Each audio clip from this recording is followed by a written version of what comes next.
Institution ಇದರ ಉದ್ಘಾಟನಾ ಕಾರ್ಯಕ್ರಮದ ಒಂದು ಶುಭ ಗಳಿಗೆಯಲ್ಲಿ ನಾವೆಲ್ಲ ಇಲ್ಲಿ ಸೇರಿದ್ದೇವೆ. ಈಗಾಗಲೇ ಈ ಒಂದು ತರಗತಿಯ ಕೊಠಡಿಗಳು ಗಣ್ಯರಿಂದ ಉದ್ಘಾಟನೆ ಕೂಡ ನೆರವೇರಿದೆ. ಆದರಪೂರ್ವಕವಾಗಿ ಈ ವೇದಿಕೆಗೆ ಈ ಎಜುರೈಟ್ ಇನ್ಸ್ಟಿಟ್ಯೂಷನ್ನ ವ್ಯವಸ್ಥಾಪಕರಾದ ಸಂದೀಪ್ ಅವರು ಪ್ರೀತಿಯಿಂದ ಬರಮಾಡಿಕೊಳ್ಬೇಕೆಂದು ನಿಮ್ಮಲ್ಲಿ ಕೇಳಿಕೊಳ್ಳುತ್ತಿದ್ದೇನೆ. ಯಾವುದೇ ಒಂದು ಕಾರ್ಯಕ್ರಮವು ನಿರ್ವಿಘ್ನವಾಗಿ ನಡೆಯಬೇಕಾದರೆ ಅದಕ್ಕೆ ಶ್ರೀದೇವರ ಅನುಗ್ರಹ ಬಹಳ ಮುಖ್ಯವಾಗಿರುತ್ತದೆ. ಈ ಒಂದು ನಿಟ್ಟಿನಲ್ಲಿ ಆ ದೇವರ ಪೂರ್ಣ ಅನುಗ್ರಹ ನಮ್ಮ ಮೇಲೆ ಇರಲಿ ಎಂದು ಆಶಿಸ್ತಾ ಇದೀಗ ಪ್ರಾರ್ಥನೆಯೊಂದಿಗೆ ಕಾರ್ಯಕ್ರಮವನ್ನು ಮುಂದುವರಿಸುತ್ತಿದ್ದೇವೆ. ಜಯ ಹೇ ಭಗವತಿ ಸುರಭಾರತಿ ತವ ಚರಣಂ ಪ್ರಣಮಾಮಃ. ನಾದ ಬ್ರಹ್ಮಮಹಿ ಜಯ ವಾಗೇಶ್ವರಿ, ನಾದ ಬ್ರಹ್ಮಮಹಿ ಜಯ ವಾಗೇಶ್ವರಿ, ಚರಣಂ ತೇ ಗಚ್ಚಾಮಃ. ಜೈ ಜಯ ಹೇ ಭಗವತಿ ಸುರಭಾರತಿ ತವ ಚರಣಂ ಪ್ರಣಮಾಮಃ. ಜೈ ಜಯ ಹೇ ಭಗವತಿ ಸುರಭಾರತಿ ತವ ಚರಣಂ ಪ್ರಣಮಾಮಃ.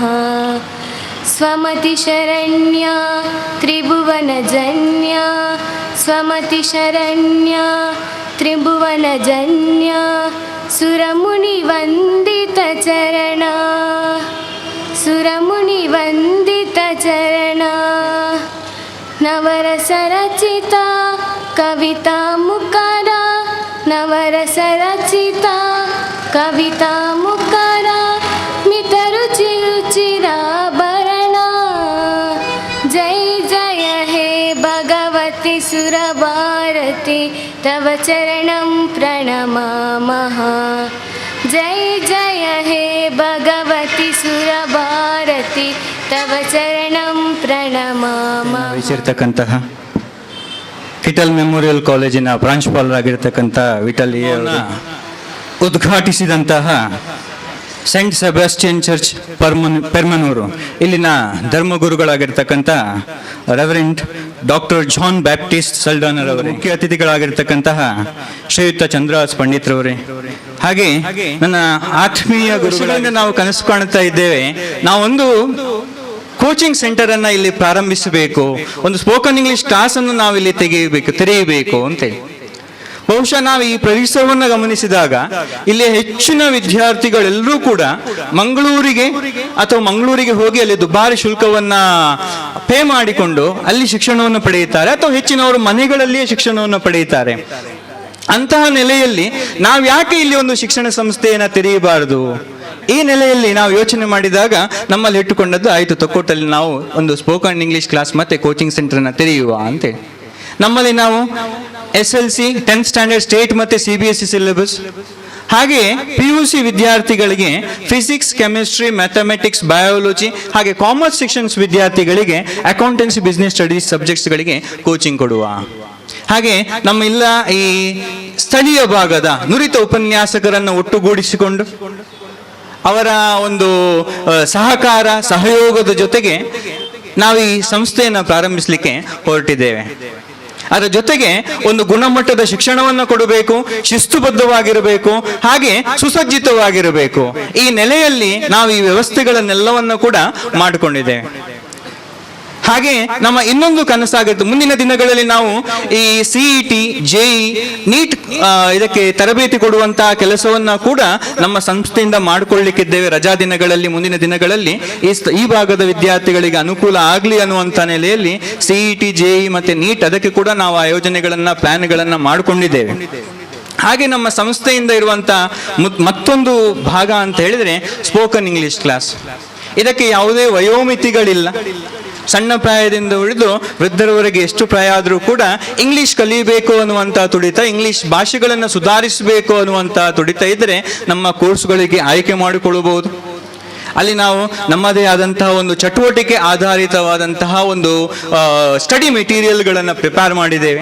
ಇಂಗ್ಲಿಷ್ ಭಾಷಾ ಗ್ರಾಮರ್ ಜೊತೆಗೆ ಆಕ್ಟಿವಿಟಿ ಬೇಸ್ಡ್ ಅಲ್ಲಿ ಹೇಗೆ ಮಾತಾಡಬಹುದು ಅನ್ನುವಂಥದ್ದನ್ನ ಕಲಿಸಿಕೊಡುವಂತ ವ್ಯವಸ್ಥೆಯನ್ನು ಕೂಡ ನಾವು ಮಾಡಿಕೊಂಡಿದ್ದೇವೆ.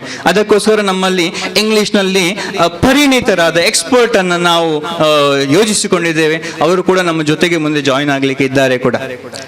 ಇಂತಹ ನಮ್ಮ ಕನಸನ್ನ ಸಹಕಾರಗೊಳಿಸಲಿಕ್ಕೆ ಬೆಳೆಸಲಿಕ್ಕೆ ನಮಗೆ ನಿಮ್ಮೆಲ್ಲರ ಸಹಕಾರ ಬೇಕು, ನಮಗೆ ನಿಮ್ಮೆಲ್ಲರ ಪ್ರೋತ್ಸಾಹ ಬೇಕು.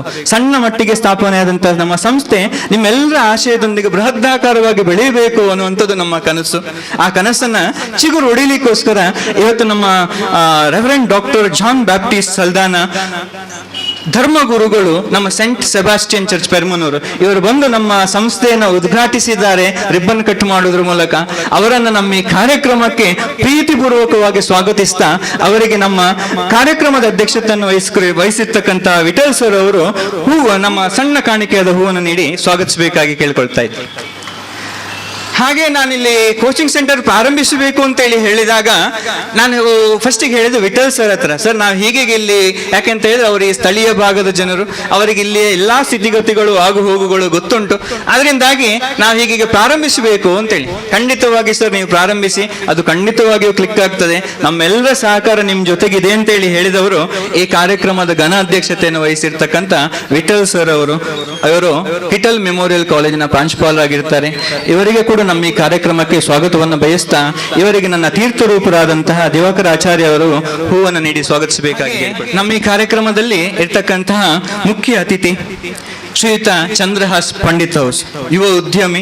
ಇವರು ಕೂಡ ಸಣ್ಣ ತಳಮಟ್ಟದಿಂದ ಬೆಳೆದು ಬಂದು ಇವತ್ತು ಉನ್ನತ ಸ್ಥಾನಕ್ಕೆ ಏರಿದ್ದಾರೆ. ಈ ಭಾಗದಲ್ಲಿ ಒಂದು ಸಮಾಜ ಸೇವಾಮುಖಿಯಾಗಿ ಹಾಗೆ ಕನ್ಸ್ಟ್ರಕ್ಷನ್ ಫೀಲ್ಡ್ಗಳಲ್ಲಿಯೂ ಕೂಡ ತಮ್ಮನ್ನು ತಾವು ಗುರುತಿಸಿಕೊಂಡಿದ್ದಾರೆ. ಇವರನ್ನ ಕೂಡ ನಮ್ಮ ಈ ಕಾರ್ಯಕ್ರಮಕ್ಕೆ ಪ್ರೀತಿಪೂರ್ವಕವಾಗಿ ಸ್ವಾಗತಿಸ್ತಾ ಇವರಿಗೆ ನನ್ನ ಸಹೋದರ ಸಮನಾದ ಲೋಕೇಶ್ ರವರು ಇವರಿಗೆ ನನ್ನ ಸಹೋದರರಾದ ಸಂದೇಶ್ರವರು ಹೂಗುಚ್ಛವನ್ನ ನೀಡಿ ಸ್ವಾಗತಿಸಬೇಕಾಗಿ ಕೇಳಿದ್ರೆ ನಮಗೆ ಗುರುಗಳಾಗಿರ್ತಕ್ಕಂಥವ್ರು ಶಿಲ್ಲಿ ಮೇಡಮ್ ಇದ್ದಾರೆ, ಅವರ ಸ್ಟೂಡೆಂಟ್ಗಳಲ್ಲಿ 4-5 ಜನ ಇದ್ದಾರೆ ಇಲ್ಲಿ. ಓಕೆ, ಅವರನ್ನ ನಾನು ಕರ್ಕೊಂಡು ಈಗ ಬರಕ PU ಕಾಲೇಜಲ್ಲಿ ಪ್ರಿನ್ಸಿಪಾಲ್ ಆಗಿ ಕೆಲಸವನ್ನು ನಿರ್ವಹಿಸ್ತಾ ಇದ್ದಾರೆ. ಅವರನ್ನ ಮೇಡಮ್ ನೀವು ನಮ್ಮ ಇಂತಹ ಸ್ಟಡಿ ಸೆಂಟರ್ಗೆ ಉದ್ಘಾಟಕರ ಮುಖ್ಯ ಅತಿಥಿಗಳಾಗಿ ಬರಬೇಕು ಅಂತೇಳಿ ಹೇಳಿದಾಗ ಅವರು ಸಂತೋಷದಿಂದ ಒಪ್ಪಿಕೊಂಡಿದ್ದಾರೆ, ಬರಲಿಕ್ಕೆ ನಮ್ಮ ಜೊತೆ ಸೇರಿಕೊಂಡಿದ್ದಾರೆ ಕೂಡ.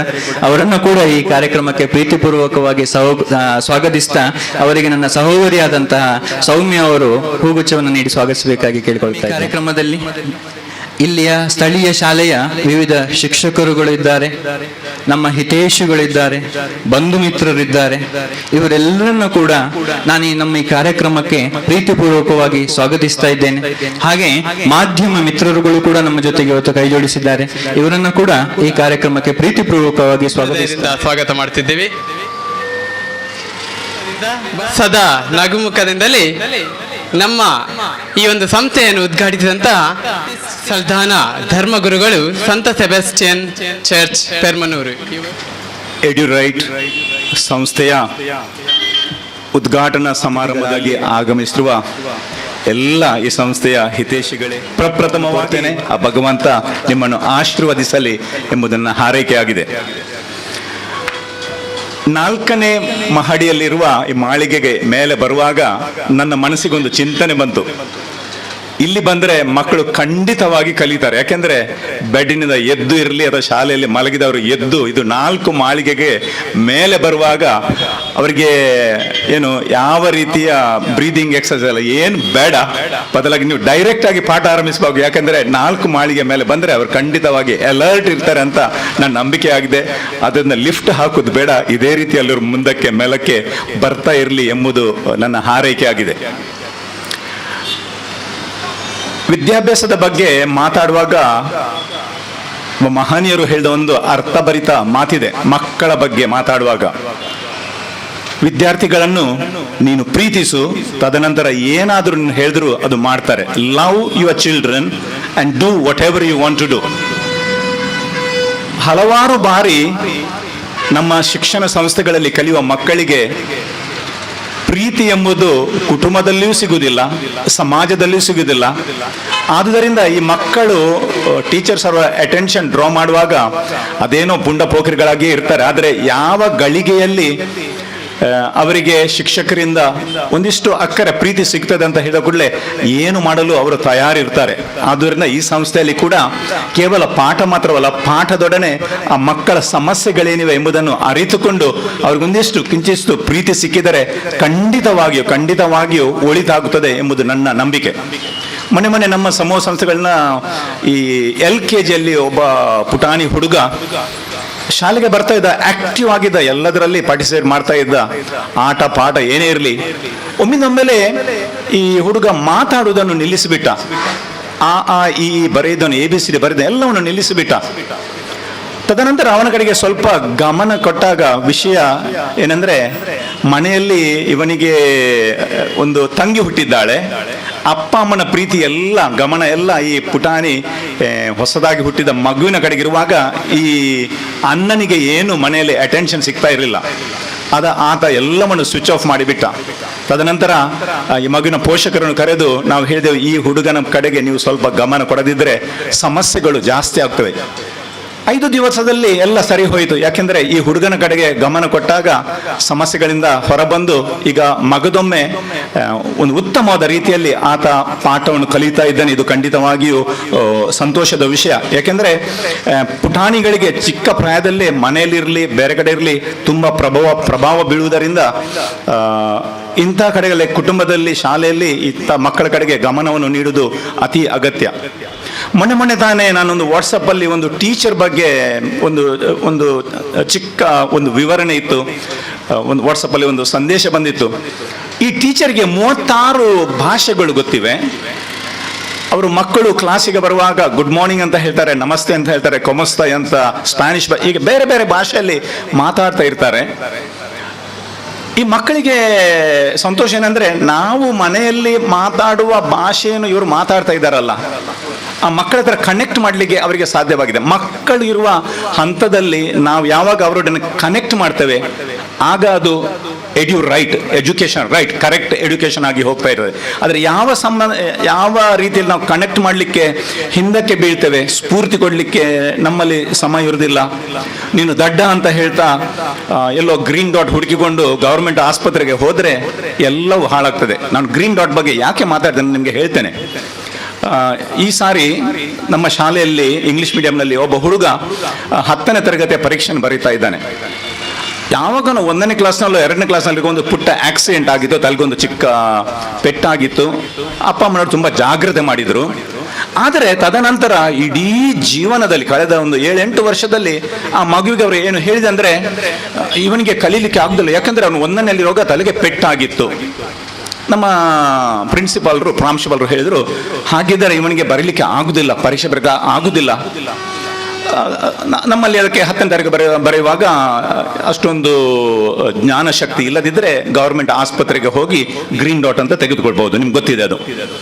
ಅಲ್ಲಿ ಹೋದಾಗ ಅವ್ರು ಹೇಳ್ತಾರೆ, ಇವನ IQ ಏನು ಕಡಿಮೆ ಇಲ್ಲ, ಇವನಿಗೆ ಗ್ರೀನ್ ಡಾಟ್ ಕೊಡ್ಲಿಕ್ಕೆ ಆಗುದಿಲ್ಲ, ಅವನಲ್ಲಿ ಬುದ್ಧಿಶಕ್ತಿ ಇದೆ, ಅವನು ಎಲ್ಲ ಪಾಠಗಳನ್ನು ಕಲಿಯಬಲ್ಲ. ನಾವು ಹಿಂದಕ್ಕೆ ಬಂದ ಮೇಲೆ ಅವರ ಪೋಷಕರಿಗೆ ಹೇಳಿದಷ್ಟೇ, ಈ ಹುಡುಗ ದಡ್ಡನಲ್ಲ, ಅವನಿಗೆ ಗ್ರೀನ್ ಡಾಟ್ ಅಗತ್ಯವಿಲ್ಲ. ಇದು ನಡೆದದ್ದು ಕಳೆದ ಜುಲೈ ತಿಂಗಳಲ್ಲಿ. ಈ ಹುಡುಗ ಆ ಸಂದೇಶವನ್ನು ನೀಡಿದ ನಂತರ, ತಂದೆ ತಾಯಿ ಅದೇ ರೀತಿ ಮಗುವಿಗೆ ಸಂದೇಶವನ್ನು ನೀಡಿದ ನಂತರ ಸ್ಪಷ್ಟವಾಗಿ ಕನ್ನಡವಿರಲಿ, ಇಂಗ್ಲಿಷ್ ಇರಲಿ, ಮ್ಯಾಥಮ್ಯಾಟಿಕ್ಸ್ ಇರಲಿ, ಯಾವುದೇ ಪಾಠವಿರಲಿ, ಎಲ್ಲ ಪಾಠಗಳಲ್ಲಿ 50% ಜಾಸ್ತಿ, 50% ಜಾಸ್ತಿ ಮಾರ್ಕ್ಸ್ಗಳನ್ನು ತೆಗೆಯಲು ಆತನಿಗೆ ಸಾಧ್ಯವಾಯಿತು. ಇಡೀ 9 ವರ್ಷಗಳಲ್ಲಿ ಎಲ್ಲ ಪಾಠಗಳಲ್ಲಿ ರೆಡ್ ಇಂಕ್, ಕೆಂಪು ಚುಕ್ಕೆಗಳಿದ್ದೆ, ಅದೇನು ಹೇಳ್ತಾರೆ, ನಾವು ಪಾಸ್ ಮಾಡ್ತಾ ಬಂದದ್ದು. ಆದರೆ ಈ ವರ್ಷ ಆ ಮಗುವಿಗೆ ಆ ಸ್ಪಷ್ಟ ಸಂದೇಶ, ನಾನು ದಡ್ಡನಲ್ಲ, ಪೇರೆಂಟ್ಸ್ಗೂ ಅದು ಸಂದೇಶ ಹೋಗಿದೆ. ಆತನ ಜೀವನದಲ್ಲಿ ಒಂದು ಹೊಸ ಕಳಹ ಬಂದಿದೆ. ಒಂದು ಎಡ್ಯುಕೇಶನ್ ಒಂದು ರೈಟ್ ಡೈರೆಕ್ಷನ್ ಅಲ್ಲಿ ಹೋಗ್ಲಿಕ್ಕೆ ಅದು ಸಾಧ್ಯವಾಗಿದೆ. ಅಧ್ಯಾಪಕರು ಪೋಷಕರು ಎಲ್ಲರೂ ನಾವು ಒಟ್ಟಿಗೆ ಸೇರಿ ಈತ ದಡ್ಡನಲ್ಲ, ಬದಲಾಗಿ ಜೀವನದಲ್ಲಿ ಏನು ಸಾಧಿಸಲಿಕ್ಕೆ ಸಾಧ್ಯ ಎಂಬುದನ್ನು ನಾವು ತೋರಿಸಿಕೊಡುವಲ್ಲಿ ಇಂಥ ಟ್ಯುಟೋರಿಯಲ್ಸ್ ಖಂಡಿತವಾಗಿಯೂ ಏನು ಹೇಳ್ತಾರೆ ನಿಮ್ಮ ಒಂದು ಕಿರು ಸೇವೆಯನ್ನು ನೀಡಲು ಸಾಧ್ಯ ಇದೆ ಎಂಬುದು ನನ್ನ ನಂಬಿಕೆ. ಆದುದರಿಂದ ನಿಮ್ಮ ಸೇವೆಯ ಮೂಲಕ ಅದೆಷ್ಟೋ ಮಕ್ಕಳಿಗೆ, ಪ್ರೀತಿ ಸಿಗದ ಮಕ್ಕಳಿಗೆ, ಜ್ಞಾನ ಸಿಗದ ಮಕ್ಕಳಿಗೆ, ಕೆಲವೊಮ್ಮೆ ಪೇರೆಂಟ್ಸ್ ಅವರಿಗೆ ಎಜುಕೇಶನ್ ಇರುವುದಿಲ್ಲ, ಎಲ್ಲ ಸಂದರ್ಭದಲ್ಲಿ ನಿಮ್ಮ ಪ್ರೇರಣೆ ಅವರಿಗೆ ಜೀವನದಲ್ಲಿ ಮುಂದಕ್ಕೆ ಬಂದು ರಾಷ್ಟ್ರದ ಸೇವೆ ಮಾಡಲು, ಕುಟುಂಬದ ಸೇವೆ ಮಾಡಲು, ಸಮಾಜದ ಸೇವೆ ಮಾಡಲು ಅದು ಪ್ರೇರಕವಾಗಲಿ ಎಂದು ಹಾರೈಸುತ್ತಾ ಮಗದೊಮ್ಮೆ ನಿಮಗೆ ಕಂಗ್ರ್ಯಾಚುಲೇಷನ್ಸ್, ಆಲ್ ದ ಬೆಸ್ಟ್, ಭಗವಂತ ನಿಮ್ಮನ್ನು ಹರಸಲೆಂದು ಹಾರೈಸುತ್ತಾ ನನ್ನೆರಡು ಮಾತುಗಳನ್ನು ಕೊನೆಗೊಳಿಸಿ. ಇಂಗ್ಲಿಷ್ ಅನ್ನೋದು ತುಂಬಾ ಪ್ರಪಂಚದ ದೊಡ್ಡ ಭಾಷೆ ಆಗಿರುತ್ತದೆ. ಹಾಗಾಗಿ ಈ ಎಜುಕೇಷನ್ನಲ್ಲಿ ಇಂಗ್ಲೀಷನ್ನು ಕಲಿಯುವಂತಹ ಸಾಧ್ಯತೆಯನ್ನು ನಮ್ಮ ತೊಕ್ಕೋಟಿನ ಪರಿಸ್ಥಿತಿಯಲ್ಲಿ ಮಾಡಿ ನಮ್ಮೆಲ್ಲರಿಗೂ ಒಂದು ಸಹಾಯವಾಗುವಂಥ ರೀತಿಯಲ್ಲಿ ಈ ವ್ಯವಸ್ಥೆಯನ್ನು ಮಾಡಿದ್ದಾರೆ. ಹಾಗಾಗಿ ನಮ್ಮ ಸಂದೀಪಾಚಾರ್ಯ ಅವರು ಈಗಾಗಲೇ ಹೇಳಿದಂತೆ, ಅವ್ರು ಹೇಳಿದ್ರು ಖಾಲಿ ನಮ್ಮ ಟ್ಯುಟೋರಿಯಲ್ ದೊಡ್ಡದಾಗಲಿ ಅಂತೇಳಿ, ನಾನು ಅವರನ್ನು ಅದಕ್ಕಿಂತ ಉನ್ನತ ಮಟ್ಟದಲ್ಲಿ ಒಂದು ಶಿಕ್ಷಣ ಸಂಸ್ಥೆಯನ್ನೇ ಪ್ರಾರಂಭಿಸುವಂತಹ ಒಂದು ಈ ಮೂಲ ಈ ದಿನದ ಈ ಗೋಧೂಲಿ ಮಟ್ಟದಲ್ಲಿ ಮಾಡಿದಂತಹ ಈ ಕಾರ್ಯಕ್ರಮ, ಅವರೊಂದು ಶಿಕ್ಷಣ ಸಂಸ್ಥೆಯನ್ನೇ ಸ್ಥಾಪಿಸುವಂಥ ವ್ಯಕ್ತಿ ಆಗಲಿ, ಆ ಶಿಕ್ಷಣದ ಒಟ್ಟಿಗೆನೆ ಸಂಸ್ಕಾರವನ್ನು ಕಲಿಸುವಂಥ ಸಂಸ್ಥೆಯಾಗಲಿ, ಸಂಸ್ಕಾರದೊಂದಿಗೆ ಆ ಶಿಕ್ಷಣವನ್ನು ಕಲಿಸಿ ನಮ್ಮ ಭಾರತದ ಪ್ರಜೆಗಳನ್ನು ಸೃಷ್ಟಿಸುವಂಥ ಸಂಸ್ಥೆಯಾಗಲಿ ಅನ್ನೋದು ನಮ್ಮೆಲ್ಲರ ಆಶಯ ಆಗಿದೆ. ಹಾಗಾಗಿ ಈ ಅತ್ಯಂತ ಹಿರಿಯರಾದಂಥ ಎಲ್ಲ ಗುರುಗಳೊಂದಿಗೆ ಸಂಬಂಧದಲ್ಲಿ ನನಗೆ ಮಾತಾಡುವಷ್ಟು ಶಕ್ತಿ ನನ್ನ ಹತ್ರ ಇಲ್ಲ. ಹಾಗಾಗಿ ನಾನು ಎಲ್ಲರಿಗೂ ವಿಶೇಷವಾಗಿ ಈ ಸಂದರ್ಭದಲ್ಲಿ ಅವರಿಗೆ ಆ ಭಗವಂತನು ಆಯುರಾರೋಗ್ಯ ಐಶ್ವರ್ಯ ಕೊಟ್ಟು ಅವರ ಈ ವ್ಯವಹಾರವನ್ನು ಉತ್ತರೋತ್ತರ ಅಭಿವೃದ್ಧಿ ಮಾಡಲಿ ಅನ್ನೋದು ಎಂದು ಪ್ರಾರ್ಥಿಸುತ್ತಾ ಈ ಸಂದರ್ಭದಲ್ಲಿ ಅವರಿಗೆ ಶುಭ ಹಾರೈಸ್ತೀನಿ. ಹೊಣೆ ಹೊತ್ತು ವಿನೂತನವಾದ ಉದ್ದೇಶವನ್ನು ಹೊಂದಿ ಶುಭಾರಂಭಗೊಂಡ ಈ ಶಿಕ್ಷಣ ಸಂಸ್ಥೆಯು ಹಲವಾರು ವಿದ್ಯಾರ್ಥಿಗಳ ಜೀವನದಲ್ಲಿ ಜ್ಞಾನ ಜ್ಯೋತಿಯನ್ನು ಬೆಳಗಿಸಿ ಅವರ ಪ್ರತಿಭೆಯನ್ನು ಸಮಾಜಕ್ಕೆ ಸಹಾಯವಾಗಲಿ ಎಂದು ಹಾರೈಸ್ತಾ ಇದ್ದೇನೆ. ಸಂದೀಪ್ ಹಾಗೂ ನವೀನರ ಬಗ್ಗೆ ಹೇಳುವುದಾದರೆ, ಅವರ ವಿದ್ಯಾರ್ಥಿ ದೆಸೆಯಿಂದ ಹಿಡಿದು ಈಗಿನ ವೃತ್ತಿಯವರೆಗೂ ತುಂಬ ನಿಷ್ಠಾವಂತರಾಗಿ ಪ್ರಾಮಾಣಿಕ ನಾಯಕರಾಗಿ ಸಾಗುತ್ತಲೇ ಬಂದಿದ್ದಾರೆ. ಇದೆಲ್ಲವೂ ನನ್ನ ಕಣ್ಣ ಮುಂದೆ ಹಾಗೆಯೇ ಇದೆ. ತಾವುಗಳು ಇಂದು ಈ ಸಂಸ್ಥೆಯನ್ನು ಪ್ರಾರಂಭಿಸುತ್ತಿರುವುದು ಎಂದು ಕೇಳಿದ್ದಕ್ಕೆ ತುಂಬ ಸಂತೋಷವಾಗಿದೆ. ಯಾಕೆಂದರೆ ಒಂದು ತಾಯಿಗೆ ತನ್ನ ಕಣ್ಣ ಮುಂದೆ ತನ್ನ ಮಕ್ಕಳು ಯಶಸ್ಸು ಕಂಡಾಗ ಉಂಟಾಗುವ ಸಂತೋಷವು ಇಂದು ನನಗೆ ಆಗಿದೆ. ನಿಮ್ಮ ಹೊಸ ಪ್ರಯತ್ನಕ್ಕೆ ಹಾಗೂ ನಿಮ್ಮ ಹುಮ್ಮಸ್ಸಿಗೆ ದೇವರು ಜಯವನ್ನು ನೀಡಲಿ ಎಂದು ಬಯಸುತ್ತೇನೆ. ವಿದ್ಯೆಯನ್ನು ಅರ್ಜಿಸಲು ಬಂದಿರುವ ಎಲ್ಲ ವಿದ್ಯಾರ್ಥಿಗಳಲ್ಲಿ ಆತ್ಮವಿಶ್ವಾಸ, ಸಂಸ್ಕಾರ, ಶ್ರದ್ಧೆ, ಸೃಜನಶೀಲತೆಯನ್ನು ಬೆಳೆಸಲು ಹಾಗೂ ಅವರಿಗೆ ಯಶಸ್ಸು ಗಳಿಸಲು ಈ ಸಂಸ್ಥೆಯು ಸಹಾಯ ಮಾಡಬಹುದು ಎಂಬ ಭರವಸೆ ನನಗಿದೆ. ಅದೇ ರೀತಿ ವಿದ್ಯಾರ್ಥಿಗಳಲ್ಲಿ ದೈಹಿಕ, ಮಾನಸಿಕ ಆತ್ಮಬಲವನ್ನು ಹೆಚ್ಚಿಸಿ ಈ ಸಂಸ್ಥೆಯ ಕೀರ್ತಿಯನ್ನು ಎಲ್ಲ ಕಡೆಯೂ ಪಸರಿಸಲಿ ಎಂದು ನಾನು ಹಾರೈಸುತ್ತೇನೆ. ಉತ್ತಮ ಕನಸನ್ನು ಹೊತ್ತಿರುವ ಈ ಶಿಕ್ಷಣ ಸಂಸ್ಥೆಯ ನಿರ್ದೇಶಕರು, ಅದೇ ರೀತಿ ಉತ್ತಮ ಕನಸನ್ನು ಹೊತ್ತಿರುವ ವಿದ್ಯಾರ್ಥಿಗಳು ಮತ್ತು ಅವರ ಹೆತ್ತವರ ಈ ಕನಸು ನನಸಾಗಲಿ ಎಂದು ನಾನು ಈ ಸಂದರ್ಭದಲ್ಲಿ ಹಾರೈಸುತ್ತಿದ್ದೇನೆ. ಖಂಡಿತವಾಗಿಯೂ ಯಾವ ರೀತಿಯ ಭರವಸೆಯನ್ನು ತಾವು ನಮ್ಮ ಮೇಲೆ ಇಟ್ಟಿದ್ದೀರೋ ಆ ಭರವಸೆಯನ್ನು ಆದಷ್ಟು ಬೇಗ ಈಡೇರಿಸಿ ಇನ್ನು ಕೂಡ ನಿಮ್ಮ ಪ್ರೀತಿ ಪಾತ್ರಕ್ಕೆ ನಾವು ಅರ್ಹರಾಗಿರುತ್ತೇವೆಂದು ಭಾಷೆಯನ್ನು ಕೊಡುತ್ತಾ, ವೇದಿಕೆಯಲ್ಲಿ ಇರುವಂತಹ ಅತಿಥಿಗಳಿಗೆ ನೆನಪುಗಳು ಸದಾ ನಮ್ಮ ಮನಸ್ಸಿನಲ್ಲಿ ಇರಬೇಕಾಗುವುದು ಬಹಳ ಮುಖ್ಯ. ಹಾಗಾಗಿ ಈ ಒಂದು ಕಾರ್ಯಕ್ರಮದ ಈ ಒಂದು ಸುಸಂದರ್ಭದಲ್ಲಿ ಬಂದಂತ ಅತಿಥಿಗಳಿಗೆ ಸ್ಮರಣಿಕೆಯನ್ನು ಕೂಡ ನೀಡುವುದು ನಮ್ಮ ಆದ್ಯ ಕರ್ತವ್ಯ ಆಗಿರುತ್ತದೆ. ಈ ಒಂದು ದೃಷ್ಟಿಯಲ್ಲಿ ಇವತ್ತಿನ ಉದ್ಘಾಟಕರಾಗಿ ಆಗಮಿಸಿದಂತಹ ರೆವರೆಂಡ್ ಫಾದರ್ ಡಾಕ್ಟರ್ ಜೇಬಿಲ್ ಸಲ್ದಾನಾ ಇವರಿಗೆ ಕಿಟಲ್ ಮೆಮೋರಿಯಲ್ ಕಾಲೇಜ್ ಇದರ ಪ್ರಾಂಶುಪಾಲರಾದಂತಹ ವಿಠಲ್ ಸರ್ ಅವರು ಸ್ಮರಣಿಕೆಯನ್ನು ನೀಡಿ ಗೌರವಿಸಬೇಕಾಗಿ ಕೇಳಿಕೊಳ್ಳುತ್ತಿದ್ದೇವೆ. ಹಾಗೆ ಇಂದಿನ ಈ ಸಭೆಯ ಅಧ್ಯಕ್ಷ ಸ್ಥಾನವನ್ನು ವಹಿಸಿದಂತಹ ಕಿಟಲ್ ಮೆಮೋರಿಯಲ್ ಕಾಲೇಜಿನ ಪ್ರಾಂಶುಪಾಲರಾದಂತಹ ವಿಠಲ್ ಸರ್ ಅವರಿಗೂ ಸಂದೇಶ್ ರವರು ಬಂದು ಸ್ಮರಣಿಕೆಯನ್ನು ನೀಡಬೇಕಾಗಿ ಕೇಳಿಕೊಳ್ಳುತ್ತಿದ್ದೇನೆ. ನೀಡುತ್ತಿದ್ದಾರೆ.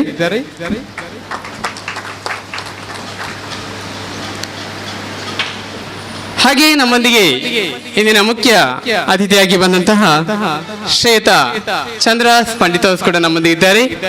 ಇವರಿಗೆ ಲೋಕೇಶ್ ಅವರು ಬಂದು ಸ್ಮರಣಿಕೆಯನ್ನು ನೀಡಬೇಕಾಗಿ ಕೇಳಿಕೊಳ್ಳುತ್ತಿದ್ದೇನೆ.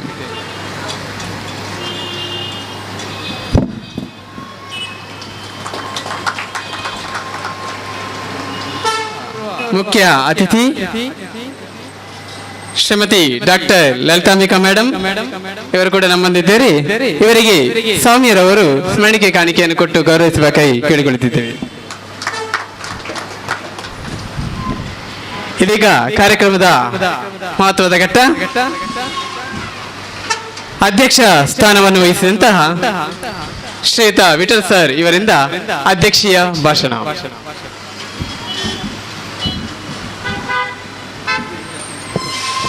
ಮೊದಲಾಗಿ ಎಲ್ಲರಿಗೆ ವಂದನೆಗಳು.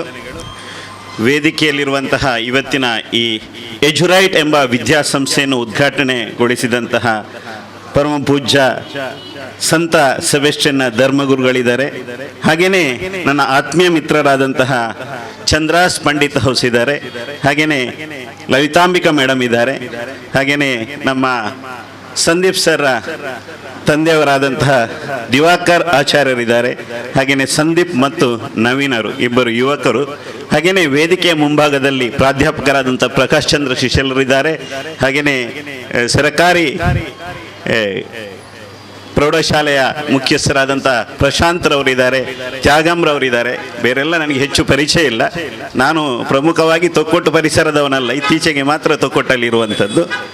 ಆದರೆ ನನಗೆ ಸಂದೀಪ್ ತುಂಬ ಅನಿರೀಕ್ಷಿತ ಪರಿಚಯ. ಆ ಪರಿಚಯ ಹೇಗೆ ಆಯಿತು ಏನು ಅದೆಲ್ಲ ಇವಾಗ ಮಾತನಾಡುವಂಥ ಸಂದರ್ಭ ಅಲ್ಲ. ಆದರೆ ನನಗೆ ತುಂಬ ಸಂತೋಷ ಆಗಿರುವಂಥದ್ದು ಅವರ ಗುರಿ ತುಂಬ ಚೆನ್ನಾಗಿದೆ. ಗುರಿ ಚೆನ್ನಾಗಿದ್ದರೆ ಸಾಕಾಗುವುದಿಲ್ಲ, ಅವರ ಟೀಮ್ ಚೆನ್ನಾಗಿದೆ, ಅವರ ತಂಡ ಚೆನ್ನಾಗಿದೆ, ಅವರ ಮಿತ್ರ ಬಳಗ ಚೆನ್ನಾಗಿದೆ. ಯಾವಾಗ ಮಿತ್ರ ಬಳಗ ಚೆನ್ನಾಗಿದ್ದರೆ ಸಾಕಾಗುವುದಿಲ್ಲ, ಅದರ ಜೊತೆಗೆ ಅವರ ಕುಟುಂಬ ಚೆನ್ನಾಗಿದೆ. ನಾನು ನೋಡಿದ್ದೇನೆ, ಕುಟುಂಬದೆಲ್ಲರೂ ಭಾಗಿಯಾಗಿದ್ದಾರೆ ಈ ಕಾರ್ಯಕ್ರಮದಲ್ಲಿ. ಎಷ್ಟು ಆತ್ಮತೆಯಿಂದ ಅವರ ತಂದೆ ಇರ್ಬೋದು, ತಾಯಿ ಇರ್ಬೋದು, ತಮ್ಮ ಇರ್ಬೋದು, ತಂಗಿ ಇರ್ಬೋದು, ಆ ಸಂಬಂಧಗಳು ಇವತ್ತು ಸಮಾಜದಲ್ಲಿ ಕಾಣಲಿಕ್ಕೆ ಸಾಧ್ಯತೆ ಇಲ್ಲ. ಇವತ್ತು ನಾವು ಕುಟುಂಬವನ್ನು ಬಿಟ್ಟು ನಮ್ಮದೇ ಆದ ಲೋಕಕ್ಕೆ ನಾವು ಹೋಗ್ತಾ ಇದ್ದೇವೆ.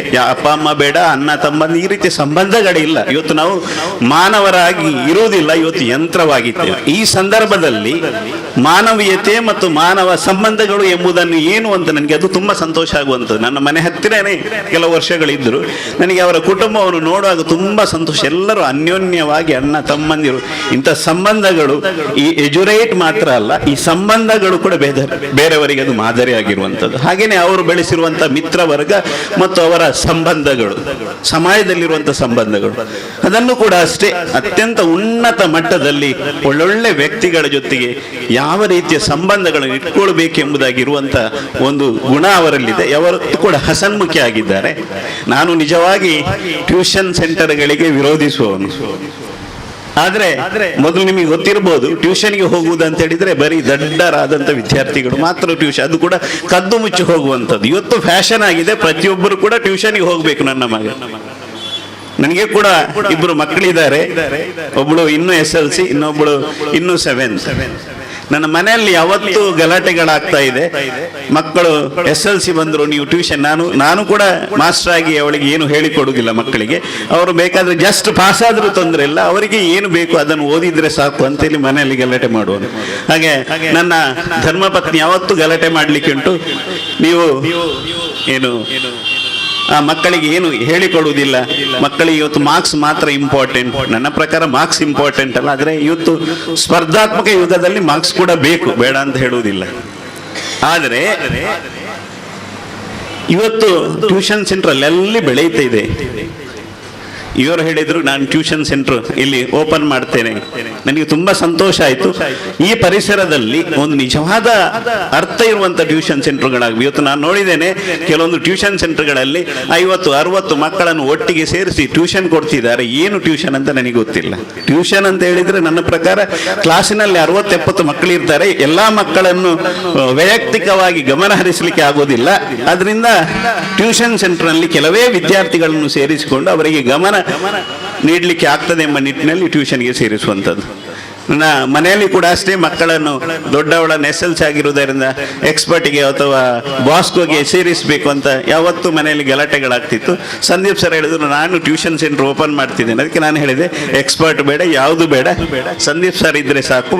ಮಕ್ಕಳು ಚೆನ್ನಾಗಿ ಅವರು ಓದಿ ಒಳ್ಳೆ ಮಾರ್ಕ್ಸ್ ಪಡೆಯುವಂತ ಒಂದು ವ್ಯವಸ್ಥೆಯನ್ನು ಮಾಡಿಕೊಡ್ತಾರೆ. ಅದರಿಂದ ನನ್ನ ಮಗಳನ್ನು ಕೂಡ ಪ್ರಥಮವಾಗಿ ಇದೇ ಎಜುರೈಟ್ ವಿದ್ಯಾಸಂಸ್ಥೆಯಲ್ಲಿ ಸೇರಿಸ್ತೇನೆ ಅಂತ ಅವರಲ್ಲಿ ಹೇಳಿದ್ದೇನೆ. ಯಾಕಂದ್ರೆ ನಾವು ಒಬ್ರು ಯಾವುದೇ ಒಂದು ಕಾರ್ಯಕ್ರಮಕ್ಕೆ ಧುಮುಕುವಾಗ ನಾವು ಅವರಿಗೆ ಧೈರ್ಯದಿಂದ ಅವರಿಗೆ ಸಪೋರ್ಟ್ ಮಾಡಬೇಕು. ಎಲ್ಲರೂ ಆಗುದಿಲ್ಲ ಅಂತ ಹೇಳಿದ್ರೆ ಅವರು ಕೂಡ ಕುಂದಿ ಹೋಗ್ತಾರೆ, ಅವರು ಸಕ್ಸಸ್ ಆಗುದಿಲ್ಲ. ಎಲ್ಲರೂ ಹೆದರಿಸುವವರು ಇರುವುದು, ನಿನ್ನಿಂದ ಆಗ್ಲಿಕ್ಕಿಲ್ಲ, ಸಕ್ಸಸ್ ಆಗ್ಲಿಕ್ಕಿಲ್ಲ. ಎಲ್ಲರೂ ಅದೇ ರೀತಿ ಕೂತಾರೆ. ಇವತ್ತು ಎಕ್ಸ್ಪರ್ಟ್ ನಂತರ ಅಥವಾ ಎಲೋಸಿಯೇಷನ್ ಅಂತ ಶಿಕ್ಷಣ ಸಂಸ್ಥೆಗಳು ಹುಟ್ಟಾಕಲಿಕ್ಕೆ ಸಾಧ್ಯತೆ ಇರಲಿಲ್ಲ. ಅವತ್ತು ಇವತ್ತು ನಾವೆಲ್ಲರೂ ಎಲ್ಲಿ ಈಜ್ತಿದ್ದೇವೆ ಅಂತ ಹೇಳಿದ್ರೆ ಸಾಮಾನ್ಯ ನಿಂತ ಕೆರೆಯಲ್ಲೆಲ್ಲ ಅಥವಾ ಒಂದು ಬಾವಿಯಲ್ಲೆಲ್ಲ ಇವತ್ತು ತುಂಬಾ ಫಾಸ್ಟ್ ಆಗಿ ಹರಿಯುವಂತ, ತುಂಬಾ ಕರೆಂಟ್ ಇರುವಂತಹ ನೀರಿನ ವಿರುದ್ಧವಾಗಿ ಈಜ್ತಿದ್ದೇವೆ. ಅಲ್ಲಿ ಕಷ್ಟಗಳಿರುವಂಥದ್ದು. ಯಾರು ಆ ಕಷ್ಟಗಳನ್ನು ಎದುರಿಸ್ತಾನ ಮತ್ತು ಜನರ ಪ್ರೀತಿಯನ್ನು ಗಳಿಸ್ತಾನ, ಅವನು ದೊಡ್ಡ ಮನುಷ್ಯ ಆಗ್ತದೆ. ಇವರು ಹೇಳಿದ್ದಾರೆ ನೆಕ್ಸ್ಟ್ ಅವರು ಶಿಕ್ಷಣ ಸಂಸ್ಥೆಯನ್ನೇ ತೆರೆಯುವಂಥದ್ದಾಗಲಿ ಅಂತ ಹೇಳಿ. ಈ ಎಜುರೈಟ್ ಎಂಬುದು ತೊಕ್ಕೊಟ್ಟು ಪರಿಸರದಲ್ಲಿ ಎಲ್ಲರ ಮನೆ ಮಾತಾಗಲಿ. ನಮ್ಮ ಚಂದ್ರಾಸರು ನನಗೆ ತುಂಬ ಆತ್ಮೀಯರು. ಯಾಕಂದ್ರೆ ನನಗೆ ಅವರ ಪರಿಚಯ ಆಗಿದ್ದು ಕೇವಲ 5-6 ತಿಂಗಳು ಕೂಡ ಆಗಲಿಲ್ಲ. ಆದರೆ ಅವರ ಬಗ್ಗೆ ನಾನು ಕೇಳಿಕೊಂಡದ್ದು, ಇಲ್ಲಿರುವಂಥ ಎಲ್ಲರೂ ಕೂಡ ಅಷ್ಟೇ, ಅವರು ಒಳ್ಳೆ ವ್ಯಕ್ತಿಗಳನ್ನು ಕರೆದಿದ್ದಾರೆ. ಅವರು ಶೂನ್ಯದಿಂದ ಬಂದವರು. ಆದರೆ ಅವರು ಶೂನ್ಯದಿಂದ ಬಂದು ಇವತ್ತು ದೊಡ್ಡ ಮಟ್ಟಕ್ಕೆ ಬೆಳೆದರೂ ಕೂಡ ಅವರಲ್ಲಿ ಆ ಶೂನ್ಯದಲ್ಲಿರುವಾಗಂತ ಕಷ್ಟದ ದಿನಗಳೇನಿದೆ ಅದನ್ನು ಹೇಳುವಾಗ ನನಗೆ ಇವತ್ತು ಕೂಡ ಸಂತೋಷ ಆಗುವುದು. ನಮಗೆ ಮಾದರಿಯಾಗಿ ನಾನು ಹೇಳಿದೆ, ನನ್ನ ಕಾಲೇಜಿಗೆ ಬರಬೇಕು, ಬಂದು ವಿದ್ಯಾರ್ಥಿಗಳ ಜೊತೆ ನೀವು ಭಾಷಣ ಮಾಡುವುದಲ್ಲ, 1 ಗಂಟೆ 2 ಗಂಟೆ ನೀವೆಷ್ಟು ಕಷ್ಟದಿಂದ ಬಂದಿದ್ದೀರಿ. ನಾನು ಪ್ರತಿ ವರ್ಷ ಅದೇ ಥರ ನಮ್ಮ ಸಣ್ಣ ಸಂಸ್ಥೆ, ಬಡವರಿಗೆ ಆಗಿರುವಂಥ ಸಂಸ್ಥೆ. ನಾವು ಸಮಯದಿಂದ ಡೌನ್ ರೋಡನಿಂದ ಯಾರು ಮೇಲೆ ಬಂದಿದ್ದಾರೆ ಅಂಥವ್ರನ್ನು ಕರೆದು ಮಕ್ಕಳಿಗೆ ಪಾಠ ಮಾಡೋದು 1 ಗಂಟೆ 2 ಗಂಟೆ. ಇವತ್ತು ಜೈಲಲ್ಲಿದ್ದವರನ್ನು ಕರ್ಕೊಂಡು ಬರ್ತೇವೆ. ಅಥವಾ ಏನು ಓದದೆ, ಈ ಸಲ ನಿಮ್ಗೆ ಗೊತ್ತು, ಉಜಿರೆಯಲ್ಲಿ ಒಬ್ಬರು ಯಶೋದಮ್ಮ ಅಂತಿದ್ದಾರೆ, ಏನು ಓದಲಿಲ್ಲ, ಸಾಕ್ಷರತಾ ಆಂದೋಲನದ ಮೂಲಕ ಓದಿ ಇವತ್ತು ದೊಡ್ಡ ಹೆಸರು ಅವರಿಗೆ. ಇನ್ನು ಕೆಲವೇ ವರ್ಷಗಳಲ್ಲಿ ಅವರು ದೊಡ್ಡ ಪ್ರಶಸ್ತಿಗಳು ಕೂಡ ಬರುವ ಸಾಧ್ಯತೆ, ಆಲ್ರೆಡಿ ತುಂಬ ಪ್ರಶಸ್ತಿಗಳನ್ನು ಕೊಡ್ತಿದ್ದಾರೆ. ಒಂದು 250 ಮಕ್ಕಳನ್ನು ಅವರು ಓದಿಸಿದ್ದಾರೆ, ಬೇರೆ ಬೇರೆ ಇಂಜಿನಿಯರ್ಸ್, ಡಾಕ್ಟರ್ಸ್. ಅವರು ಓದಿರಲಿಲ್ಲ, ಅನಕ್ಷರಸ್ಥರಾಗಿದ್ದರು. ಅವರೊಂದು ಭಾಷಣದಲ್ಲಿ ಮಾತು ಹೇಳಿದರು ನನ್ನ ಕಾಲೇಜಿನಲ್ಲಿ, ಶ್ರೀಮಂತ ದಾರಿಯಲ್ಲಿ ಹೋಗುವಂತಹ ಒಂದು ಕಲ್ಲನ್ನು ಆ ಕಡೆ ತೆಗೆದಿಟ್ರೆ ದೊಡ್ಡ ನ್ಯೂಸ್ ಆಗ್ತದೆ, ಭಾರಿ ದೊಡ್ಡ ಸಮಾಜ ಸೇವೆ. ಬಡವ ಎಷ್ಟು ದೊಡ್ಡ ಕೆಲಸ ಮಾಡಿದ್ರು ಅದು ಜನರಿಗೆ ಮಾದರಿ ಆಗಿರುವುದಿಲ್ಲ. ಆದರೆ ಆ ಮಾತು ನನಗೆ ಇವತ್ತು ಕೂಡ ಆದರೆ ನಾನು ಹೇಳಿದ್ದೇನೆ, ನೀವು ಅವತ್ತು ಅನಕ್ಷರಸ್ಥರಾಗಿರ್ಬೋದು, 250 ಮಕ್ಕಳನ್ನು ಇವತ್ತು ನೀವು ಓದಿಸಿದಿರಂತ ಹೇಳಿದರೆ ಆ ಉಜಿರೆ ಲಾಯ್ಲ ಪರಿಸರದಲ್ಲಿ ಎಲ್ರಿಗೂ ಗೊತ್ತಿದೆ. ಇವನು ಬೇರೆ ಬೇರೆ ನ್ಯೂಸ್ ಪೇಪರಲ್ಲಿ ಅವರ ಬಗ್ಗೆ ಆರ್ಟಿಕಲ್ ಬಂದಿದೆ. ನಾನು ಹೇಳುವಂಥದ್ದು, ಇಂಥ ವಿದ್ಯಾರ್ಥಿಗಳನ್ನು ನಮ್ಮ ಮಕ್ಕಳಿಗೆ ಅವರಿಂದ ಪಾಠ ಹೇಳಿಸಬೇಕು. ಯಾಕಂದರೆ ನಮ್ಮ ಇವತ್ತಿನ ಮಕ್ಕಳಿಗೆ ಕಷ್ಟ ಅಂದರೆ ಏನು ಅಂತ ಗೊತ್ತಿಲ್ಲ, ಅಥವಾ ಸಮಾಜ ಅಂದರೆ ಏನು ಅಂತ ಗೊತ್ತಿಲ್ಲ. ಇವತ್ತು ಶಿಕ್ಷಣದ ದುರಂತ ಅಂತ ಹೇಳಿದರೆ ಒಂದೊಂದು ಧರ್ಮ, ಒಂದೊಂದು ಜಾತಿಗೆ ಶಿಕ್ಷಣ ಸಂಸ್ಥೆಗಳು ಪ್ರಾರಂಭ ಆಗ್ತಿದೆ. ನಾನು ಯಾವುದರ ಪ್ರತಿಪಾದಕ ಅಂತ ಹೇಳಿದರೆ 1ರಿಂದ 12ನೇ ಕ್ಲಾಸ್ ತನಕ ಶಿಕ್ಷಣದ ರಾಷ್ಟ್ರೀಕರಣ ಆಗಬೇಕು. ಅಲ್ಲಿ ಪ್ರತಿಯೊಬ್ಬರಿಗೂ ಕೂಡ ಉಚಿತ ಶಿಕ್ಷಣ ಸಿಗಬೇಕು. ಬಡವನಾಗಲಿ ಶ್ರೀಮಂತನಾಗಲಿ ಯಾವನೇ ಇರಲಿ, ಅಲ್ಲಿ ಯಾರಿಗೂ ಫೀಸ್ ಇಲ್ಲ. ಇವತ್ತೇನಾಗಿದೆ, ಎಷ್ಟೋ ಮಕ್ಕಳಿಗೆ, ಶ್ರೀಮಂತ ಮಕ್ಕಳಿಗೆ ಬಡತನ ಅಂದರೆ ಗೊತ್ತಾಗುವುದು ಇಂಜಿನಿಯರಿಂಗ್ ಹೋದ ನಂತರ. ಯಾಕಂದ್ರೆ ಮನೆಯಿಂದಲೇ ಗಾಡಿಯಲ್ಲಿ ಹೋಗ್ತಾರೆ, ಮನೆಯಲ್ಲೇ ಬೇಕಾದ ಎಲ್ಲ ವ್ಯವಸ್ಥೆಗಳಿದೆ, ಟ್ಯೂಷನ್ ಹೋಗ್ಲಿಕ್ಕೆ ವ್ಯವಸ್ಥೆಗಳಿದೆ. ಇಂಜಿನಿಯರಿಂಗ್ ಹೋಗೋ ತನಕ ಕೆಲವು ಸಂದರ್ಭದಲ್ಲಿ ನನ್ನ ಜಾತಿಯವನನ್ನು ಬಿಟ್ಟು ಅಥವಾ ನನ್ನ ಧರ್ಮದವನನ್ನು ಬಿಟ್ಟು ಅವನು ನೋಡುವ ಬೇರೆ ಜಾತಿಯವನನ್ನು ನೋಡುವುದು ದ್ವಿತೀಯ PUC ಆದ ನಂತರ, ಸೆಕೆಂಡ್ PUC ಆದ ನಂತರ ಇಂಜಿನಿಯರಿಂಗ್ನಲ್ಲಿ ಮಾತ್ರ. ಅಲ್ಲಿ ತನಕ ಯಾವುದೇ ಇತರ ಸಮಾಜದ ವ್ಯಕ್ತಿಯನ್ನು ನೋಡಿರುವುದಿಲ್ಲ. ಅವನಿಗೆ ಕಷ್ಟಗಳು ಹೇಗೆ ಗೊತ್ತಾಗಬೇಕು? ಅವನ ಜಾತಿ, ಅವನ ಧರ್ಮ, ಅವನ ಅಂತಸ್ತು ಮಾತ್ರ ಗೊತ್ತಾಗ್ತದೆ. ಇವತ್ತು ಮತ್ತೊಂದು ಸರ್ಕಾರ ತಪ್ಪು ಮಾಡ್ತಿದೆ. ಇವತ್ತು ಪ್ರೈವೇಟ್ ಸ್ಕೂಲ್ಗಳಲ್ಲಿ RTE ಮೂಲಕ 25% ಇಂಗ್ಲಿಷ್ ಮೀಡಿಯಂನಲ್ಲಿ ಸೀಟನ್ನು ಸರ್ಕಾರ ಕೊಡ್ತಿದೆ. ಅಲ್ಲಿ ಆ ಮಕ್ಕಳನ್ನು ನೋಡುವಂಥ ರೀತಿ ನೋಡಿದರೆ ನಮಗೆ ಬೇಜಾರಾಗ್ತದೆ. ಅವರು ದ್ವಿತೀಯ ದರ್ಜೆ ಪ್ರಜೆಗಳಾಗಿ ಅವರು ನೋಡ್ತಾರೆ. ಆ ಶ್ರೀಮಂತರ ಮಕ್ಕಳು ಕೂಡ ಏನು ಮಾಡ್ತಾರೆ, ಅವರು ಫ್ರೀಯಲ್ಲಿ ಬಂದವರು, ನಮ್ಮ ಮಟ್ಟದಲ್ಲಿದ್ದವರಲ್ಲ ಎಂಬ ಕೀಳು ಮಟ್ಟದಲ್ಲಿ ನೋಡುವಂಥದ್ದು. ಮತ್ತು ಸರ್ಕಾರಿ ಶಾಲೆಗಳನ್ನು, ಕನ್ನಡ ಮಾಧ್ಯಮ ಶಾಲೆಗಳನ್ನು ಮುಚ್ಚುವಂಥ ಕೆಲಸ ಸರ್ಕಾರನೇ ಮಾಡ್ತಿದೆ. 25% ಅಲ್ಲಿ ಸೀಟ್ ಕೊಡುವಂಥದ್ದು, 11,000 12,000 ಸರ್ಕಾರ ಫೀಸ್ ಕೊಡ್ತದೆ. ಸರ್ಕಾರಿ ಶಾಲೆಗಳನ್ನು ಹೆಚ್ಚು ಮಾಡಿ ಎಲ್ಲ ಸೆಕೆಂಡ್ PUC ತನಕದ ಎಲ್ಲ ಶಾಲೆಗಳನ್ನು ರಾಷ್ಟ್ರೀಕರಣಗೊಳಿಸಿ ಎಲ್ಲರಿಗೂ ಕೂಡ ಅಲ್ಲಿ, ನಾನು ಮೊದಲು ಓದಿದ್ದು ಕನ್ನಡ ಮೀಡಿಯಂ ಸ್ಕೂಲಲ್ಲಿ, ಅದು ಕೂಡ ಸರ್ಕಾರಿ ಶಾಲೆಯಲ್ಲಿ, ಅಲ್ಲಿ ಎಲ್ಲ ಜಾತಿಯವರು, ಎಲ್ಲ ಧರ್ಮದವರು, ಎಲ್ಲ ವರ್ಗದವರು ಒಟ್ಟಿಗೆ ಓದ್ತಿದ್ದದ್ದು. ಆವಾಗ ಯಾವುದೇ ಈ ರೀತಿಯ ಭೇದ ಭಾವ ಇರಲಿಲ್ಲ. ಅಲ್ಲಿ ಫ್ರೆಂಡ್ಶಿಪ್, ಎಲ್ಲ ಜಾತಿಯವರಾಗ್ತಿದ್ರು, ಎಲ್ಲ ಧರ್ಮದವರಾಗ್ತಿದ್ರು, ಬಡವನಿರ್ತಿದ್ದ, ಶ್ರೀಮಂತನಿರ್ತಿದ್ದ, ಎಲ್ಲ ಥರದ ವ್ಯಕ್ತಿಗಳ ಜೊತೆ ಬೆರೀಲಿಕ್ಕೆ ಅವಕಾಶ ಇತ್ತು. ಇವತ್ತು ಮಕ್ಕಳಿಗೆ ಈಜಲಿಕ್ಕೆ ಗೊತ್ತಿಲ್ಲ ಏನಿದ್ರು, ಯಾಕಂದ್ರೆ ಸ್ಪೂನಲ್ಲಿ, ಚಮಚದಲ್ಲಿ ಎಲ್ಲರೂ ಕೂಡ ತಿನ್ನಿಸುವಂತ ಮಟ್ಟ, ಬೇರೆ ಏನು ಗೊತ್ತಿಲ್ಲ ಮಕ್ಕಳಿಗೆ. ಮಾರ್ಕ್ಸ್ ಇದೆ, ಮಾರ್ಕ್ಸ್ ಇಂಪಾರ್ಟೆಂಟ್ ಅಲ್ಲ. ನಾನು ಅದಕ್ಕೆ ಇತ್ತೀಚೆಗೆ ಕೇಂದ್ರ ಸರ್ಕಾರದ ಮಾನವ ಸಂಪನ್ಮೂಲ ಮಂತ್ರಿ ಏನು ಮಾಡಿದ್ದಾರೆ ಅಂತ ಹೇಳಿದ್ರೆ, CBSE NCERT ಬುಕ್ ಅನ್ನು 50% ಇಳಿಸಬೇಕು. ನಾವು ಅದಕ್ಕೆಲ್ಲ ಒಂದು ಆಂದೋಲನವನ್ನು ಮಂಗಳೂರಿನಲ್ಲಿ ಸ್ಟಾರ್ಟ್ ಮಾಡಬೇಕಂದ್ರೆ, ಅಲ್ಲಿ ಉಡುಪಿಯ ಒಬ್ರು ಕೂಡ ಆ ಕಮಿಟಿಯಲ್ಲಿದ್ದಾರೆ, ಡಾಕ್ಟರ್ CK ಮಂಜುನಾಥ್ ಅಂತ ಹೇಳಿ, ಎನಪಯ ಪದವಿ ಶಿಕ್ಷಣ ಸಂಸ್ಥೆಯಲ್ಲಿ ಪ್ರಾಚಾರ್ಯರಾಗಿದ್ದರು. ಆನಂತರ ಅವರು ಸಹ್ಯಾದ್ರಿ ಇಂಜಿನಿಯರಿಂಗ್ ಕಾಲೇಜಿನಲ್ಲಿ ಆಗಿ ಕೆಲಸ ಮಾಡಿದ್ರು. ಮ್ಯಾಥ್ಸ್ ಸಬ್ಜೆಕ್ಟ್ ಅನ್ನು ಅವ್ರು ಮಾಡ್ತಿದ್ದಾರೆ. ಅವರ ಚಿಂತನೆ ನನಗೆ ತುಂಬಾ ಸಂತೋಷ ಆಯಿತು. ಸರ್, ನಾವೆಲ್ಲ ಓದುವಾಗ 1ನೇ 2ನೇ ಕ್ಲಾಸ್ 3ನೇ ಕ್ಲಾಸ್ನಲ್ಲಿ ಒಂದೊಂದು ಪುಸ್ತಕದಲ್ಲಿ ಕೂಡ ಪೇಜಲ್ಲಿ 1 ಅಕ್ಷರ 2 ಅಕ್ಷರ ಅಥವಾ 3 ಪದಗಳು. ಇವತ್ತಿನ ಮಕ್ಕಳಿಗೆ LKG UKG ಅಲ್ಲಿ ಇಷ್ಟು ಪುಸ್ತಕ ಯಾಕೆ? ಇದು ದುಡ್ಡು ಮಾಡೋ ದೊಡ್ಡ ಒಂದು ಉದ್ದೇಶ. ಟ್ಯೂಷನ್ ಸೆಂಟರ್ಗಳು ಕೂಡ ಬೆಳೆಯಲಿಕ್ಕೆ ಇದೇ ಕಾರಣ. ಯಾಕಂತ ಹೇಳಿದ್ರೆ ಒಂದಷ್ಟು ಪುಸ್ತಕಗಳು ಇರುವುದರಿಂದ ಮಕ್ಕಳಿಗೂ ಅರ್ಥ ಆಗುದಿಲ್ಲ, ಟೀಚರ್ಸಿಗೂ ಅರ್ಥ ಆಗುದಿಲ್ಲ. ಅಷ್ಟು ಪುಸ್ತಕಗಳನ್ನು ಖಾಲಿ ಇಷ್ಟೇ ಸಮಯದೊಳಗೆ ಮುಗಿಸ್ಲಿಕ್ಕೆ ಸಾಧ್ಯತೆ ಇಲ್ಲ. ಮಕ್ಕಳು ಬೈಹಾಟ್ ಮಾಡ್ತಾರೆ. ಎಷ್ಟೋ ಸಂದರ್ಭದಲ್ಲಿ ಒಂದು LKG UKG ಮಕ್ಕಳನ್ನು ಪ್ರಶ್ನೆ ಕೇಳಿ, ಪರಿಸರದ ಬಣ್ಣ ಯಾವುದು ಅಂತ ಕೇಳಿದ್ರೆ ಅವರು ಹಸಿರಂತ ಹೇಳ್ತಾರೆ ಉತ್ತರ. ಏನೋ ಟೀಚರ್ ಬೈಹಾಟ್ ಮಾಡಿಸಿರ್ತಾರೆ.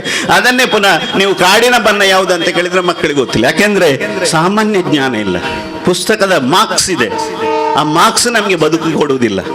ನಾನು ಹೇಳುವಂಥದ್ದು ಮಾರ್ಕ್ಸ್ ಬೇಡ ಅಂತ ಹೇಳಿದ್ದಲ್ಲ, ಮಾರ್ಕ್ಸ್ ಬೇಕು. ಮಾರ್ಕ್ಸ್ನ ಜೊತೆಗೆ ನಮ್ಮ ಸಂದೀಪ್ ಸರ್ ಏನು ಮಾಡಬೇಕು, ಫಾದರ್ ಹೇಳಿದ ರೀತಿಯಲ್ಲಿ ಮಕ್ಕಳಿಗೆ ಪ್ರೀತಿಯನ್ನು ಕೊಡಬೇಕು. ನಾವು ಪ್ರೀತಿಯನ್ನು ಕೊಡುವಲ್ಲಿ ಇವತ್ತು ತುಂಬಾ ಕಡಿಮೆ ಪ್ರೀತಿಯನ್ನು ಕೊಡ್ತಿದ್ದೇವೆ. ಮಕ್ಕಳನ್ನು ಕೂಡ ಯಂತ್ರ ತರ ನೋಡ್ತಾರೆ. ಬೆಳಿಗ್ಗೆಯಿಂದ ಸಂಜೆ ತನಕ ಟ್ಯೂಷನ್. ನಾನು ಎಷ್ಟೋ ಸಂಸ್ಥೆಗಳನ್ನು ನೋಡ್ತೇನೆ. ಒಂದು ಸಂಸ್ಥೆಗೆ ಇವಾಗ ಒಂದು ವಾರದೊಳಗೆ SLC ರಿಸಲ್ಟ್ ಬರ್ತದೆ. SLC ರಿಸಲ್ಟ್ ಬಂದು ಮರುದಿನ ಒಂದು ಯೂನಿಫಾರ್ಮ್ ಹಾಕ್ಲಿಕ್ಕೆ ಸ್ಟಾರ್ಟ್ ಮಾಡಿದ್ರೆ ಆ ಯೂನಿಫಾರ್ಮ್ ತೆಗೆಯುವುದು ಸಾಧಾರಣ 2 ವರ್ಷದ ನಂತರ. ಅಂದ್ರೆ ಹಾಸ್ಟೆಲ್ಗೆ ಒಂಥರದ ಯೂನಿಫಾರ್ಮ್ ಇದೆ, ಹೊರಗಡೆ ಹೋಗ್ಬೇಕಿದ್ರೆ ಒಂದು ಯೂನಿಫಾರ್ಮ್ ಇದೆ, ಕಾಲೇಜಿಗೆ ಬರಬೇಕಿದ್ರೆ ಒಂದು ಯೂನಿಫಾರ್ಮ್ ಇದೆ, ಗ್ರೌಂಡಿಗೆ ಹೋಗ್ಬೇಕಿದ್ರೆ ಒಂದು ಯೂನಿಫಾರ್ಮ್ ಇದೆ. ಮಕ್ಕಳೆಲ್ಲರೂ ಕೂಡ ಕಲರ್ ಅನ್ನು ಬಯಸುವವರು. ಯೂನಿಫಾರ್ಮ್ ನಮ್ಮ ಇವರು ಚಂದ್ರಾಸರು ಕೇವಲ ಕನ್ಸ್ಟ್ರಕ್ಷನ್ ಮಾತ್ರ ಅಲ್ಲ, ಹೊಸ ಕ್ಷೇತ್ರಕ್ಕೆ ಅವರು ಬಂದಿದ್ದಾರೆ. ಏನು ಮಕ್ಕಳಿಗೆ ಯೂನಿಫಾರ್ಮ್, ಮೂಕಾಂಬಿಕಾ ಕ್ಲೋತಿಕ್ಸ್ ಎಂಬ ಹೆಸರಿನಲ್ಲಿ ಯೂನಿಫಾರ್ಮ್ ಅನ್ನು ಕೊಡ್ಲಿಕ್ಕೆ ನಾನು ಏನು ವಾದಿಸುವುದು ಅಂತ ಹೇಳಿದ್ರೆ, ವಾರದಲ್ಲಿ 1-2 ದಿನ ಆದರೂ ಮಕ್ಕಳಿಗೆ ಕಲರ್ ಡ್ರೆಸ್ ಹಾಕಬೇಕು. ಯಾವಾಗ ಅವರು ಕಲರ್ ಡ್ರೆಸ್ ಹಾಕೋದು? ಟೀನೇಜ್ನಲ್ಲಿ ನಾವು ಕೂಡ ಒಳ್ಳೊಳ್ಳೆ ಡ್ರೆಸ್ ಹಾಕಬೇಕು ಅಂತ ಒಂದು ಮನಸ್ಸಿದೆ. ಅಂಥದ್ದನ್ನೆಲ್ಲ ಇವತ್ತೆಲ್ಲವನ್ನು ಕೂಡ ನಾವು ಮೆಕ್ಯಾನಿಸಮ್ ಮಾಡ್ತಿದ್ದೇವೆ. ನಾನು ಮಾತನಾಡಿದ ಹೆಚ್ಚಾಯ್ತಂತ ಆಗ್ತದೆ.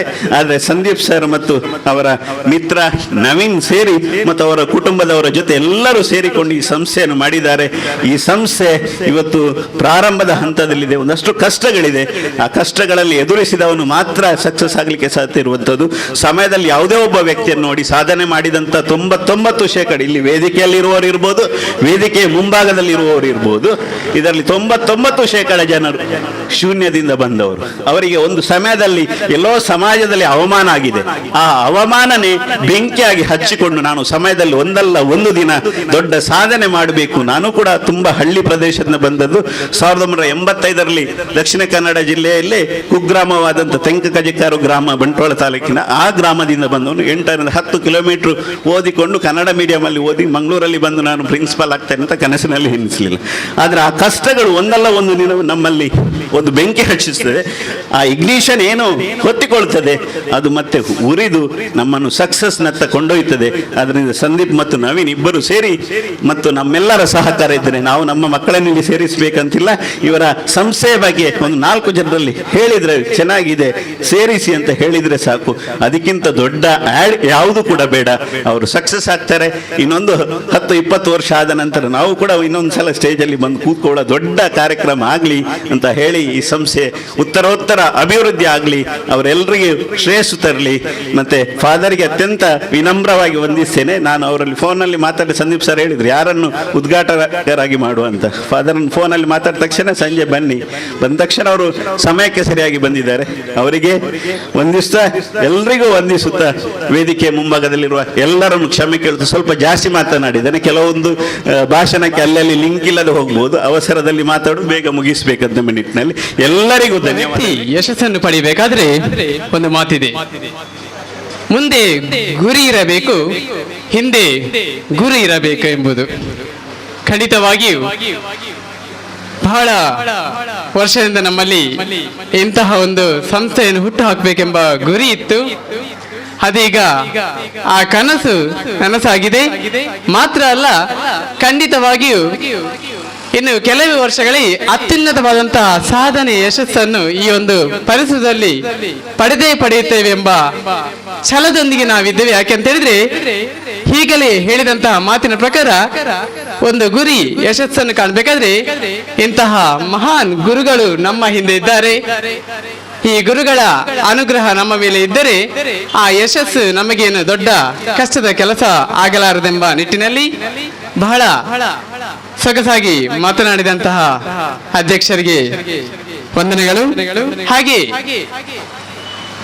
ಈ ಕಾರ್ಯಕ್ರಮದ ಕೊನೆಯ ಹಂತದಲ್ಲಿ ನಾವಿದ್ದೇವೆ. ಈಗ ಹೇಗೆ ಕಾರ್ಯಕ್ರಮ ಮೊದಲು ಪ್ರಾರಂಭವಾಗುವ ಮೊದಲೇ ಅತಿಥಿ ದೇವೋ ಎಂಬ ಮಾತಿಗೆ ಮನ್ನಣೆಯನ್ನು ನೀಡಿ ಅತಿಥಿಗಳನ್ನು ಬಹಳ ಹೃದಯಪೂರ್ವಕವಾಗಿ ಸ್ವಾಗತಿಸಿದ್ದೆವು. ಅದೇ ರೀತಿ ಅತಿಥಿಗಳನ್ನು ಬಹಳ ಪೂಜನೀಯ ಹಾಗೂ ವಂದನೀಯ ಗೌರವದಿಂದ ಅವರನ್ನು ಬೀಳ್ಕೊಡುವುದು ಕೂಡ ನಮ್ಮ ಆದ್ಯ ಕರ್ತವ್ಯವಾಗಿರುತ್ತದೆ. ಈ ನಿಟ್ಟಿನಲ್ಲಿ ಇದೀಗ ಈ ಕಾರ್ಯಕ್ರಮದ ಅಧ್ಯಕ್ಷ ಸ್ಥಾನವನ್ನು ವಹಿಸಿದಂತಹ ಶ್ರೀಯುತ ವಿಠಲ್ ಸರ್, ಪ್ರಾಂಶುಪಾಲರು, ಕಿಟಲ್ ಮೆಮೋರಿಯಲ್ ಕಾಲೇಜ್ ಕೋರಿಗುಡ್ಡ, ಇವರಿಗೆ ನಮ್ಮ ಎಜುರೈಟ್ಸ್ ಸಂಸ್ಥೆಯಿಂದ ಪರವಾಗಿಯೂ ಹಾಗೆ ಇಲ್ಲಿ ನೆರೆದಿರುವಂತಹ ಎಲ್ಲರ ಪರವಾಗಿಯೂ ತುಂಬು ಹೃದಯದ ಧನ್ಯವಾದಗಳನ್ನು ಕೋರುತ್ತಿದ್ದೇವೆ.